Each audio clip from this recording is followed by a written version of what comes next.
जय महाराष्ट्र मित्रांनो, इंडियन बँकेतर्फे latest job update तुमच्यासाठी घेऊन आलोय। तुम्ही ते बघू शकता, त्यांच्या ऑफिशियल करियर पेजवर घेऊन आलोय आणि तुम्ही ते करंट ओपनिंग्स मध्ये बघू शकताय। Recruitment of local bank officer 2024। याचा अर्थ असा आहे, तुम्ही ज्या शहरामध्ये राहतात, ज्या राज्यामध्ये राहतात, तिथली भाषा तुम्हाला आली पाहिजे। त्यामुळे लोकल बँक ऑफिसर आहे, आपण महाराष्ट्रात राहतो त्यामुळे तुम्हाला मराठीमध्ये इथे काम असणार आहे। मराठी भाषा तुम्हाला येते तर तुम्ही ते अप्लाय करू शकताय। मग इथे बघा, ही यांची पीडीएफ आहे। मग कोण कोण अप्लाय करू शकताय, एज किती पाहिजे, शैक्षणिक क्रायटेरिया काय पाहिजे, सगळी माहिती तुम्हाला समजून सांगतोय।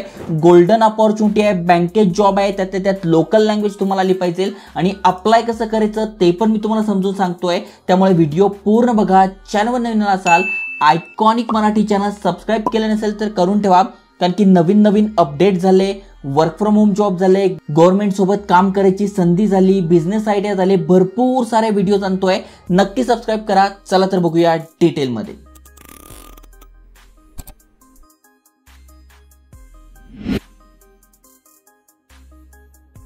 तर मित्रांनो, इंडियन बँकेच्या ऑफिशियल करियर पेजवर तुम्हाला पीडीएफ मिळून जाईल। डिस्क्रिप्शन मध्ये मी तुम्हाला लिंक टाकून देईल, कमेंट मध्ये लिंक टाकून देईल। त्याआधी समजून घ्या कोण कोण अप्लाय करू शकताय। तर यांची पीडीएफ आहे, टोटल 22 पानी पीडीएफ आहे, पण अगदी सोप्या भाषेत तुम्हाला समजून सांगतोय। जसं की बघा, ऑल ओव्हर इंडियामध्ये इथे जागा असणार आहे आणि ज्या स्टेट मधून तुम्ही अप्लाय करताय त्या स्टेटची भाषा तुम्हाला आली पाहिजे। जसं की आता मी महाराष्ट्रातनं सांगतोय, तर महाराष्ट्रामधून तुम्ही आहात तर मराठी भाषा तुम्हाला येते, तुम्ही अप्लाय करू शकताय। टोटल जागा इथे महाराष्ट्रासाठी 40 जागा आहे।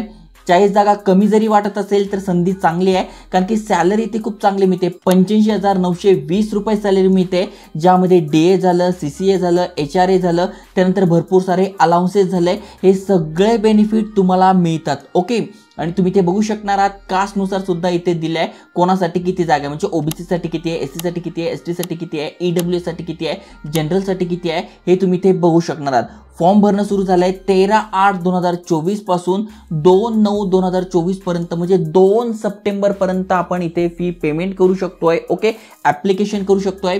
खाली स्क्रोल केल्यानंतर तुम्हाला इथे नोटमध्ये सगळी माहिती मिळून जाईल। आता कोण कोण इलिजिबल आहे, तर सगळ्यात आधी आपण भारताचे नागरिक पाहिजे। त्यानंतर तुमचं वय 20 ते 30 मध्ये आहे, तुम्ही अप्लाय करू शकताय। पण जर तुम्ही कॅटेगरीत नसाल, जसं एससी एसटी मधून असाल तर 5 वर्षे सूट दिली आहे, म्हणजे 30 आणि 5 35 वय तुमचं आहे तरी अप्लाय करू शकताय। ओबीसी मधून तुम्ही आहात तर 30 आणि 3 33 वय तुमचं आहे, तुम्ही अप्लाय करू शकताय।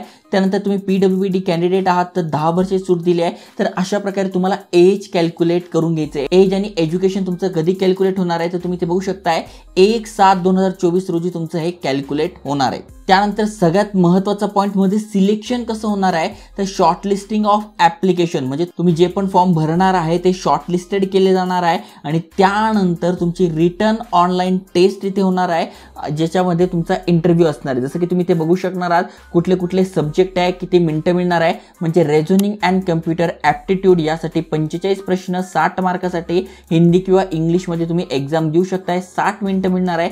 Same as general economy, banking awareness 40 प्रश्न 40 मार्कांसाठी 35 मिनिटं मिळणार आहे। इंग्लिश लँग्वेजचा एक पेपर असणार आहे, ज्यामध्ये तुम्हाला 35 क्वेश्चन 40 मार्कासाठी असणार आहे, 40 मिनिटं मिळणार आहे। डेटा अनालिसिससाठी तुम्ही बघू शकताय, 35 प्रश्न 60 मार्कासाठी 45 मिनिटं मिळणार आहे, म्हणजे टोटल 155 प्रश्न असणार आहे, 200 मार्कासाठी 3 तास तुम्हाला मिळणार आहे। ही तुमची एक्झाम होणार आहे, ज्यामध्ये इथे दिलंय पेनल्टी ऑफ रॉंग आन्सर। जर तुम्ही चुकीचं आन्सर देताय तर 1/4 तुम्हाला इथे पेनल्टी लागणार आहे, जे तुम्हाला लक्षात घ्यायचं आहे। ओके, त्यानंतर इथे बघू शकताय, तुम्ही सिलेक्शन झाल्यानंतर तुमची जॉईनिंग होणार आहे। त्याआधी तुमचा 2 वर्षाचा इथे प्रोबेशनरी पिरियड असणार आहे, म्हणजे 2 वर्षे तुम्हाला इथे प्रोबेशनरी पिरियड म्हणून काम करायचं आहे। त्यानंतर तुम्ही इथे परमनंट होणार आहात। ओके, सगळी माहिती इथे दिली आहे। आता अप्लाय कसं करायचं, तर बघा, ऍप्लिकेशन चार्जेस आपल्याला भरावी लागणार आहे। कॅन्डिडेट 2 सप्टेंबर पर्यंत अप्लाय करू शकतोय।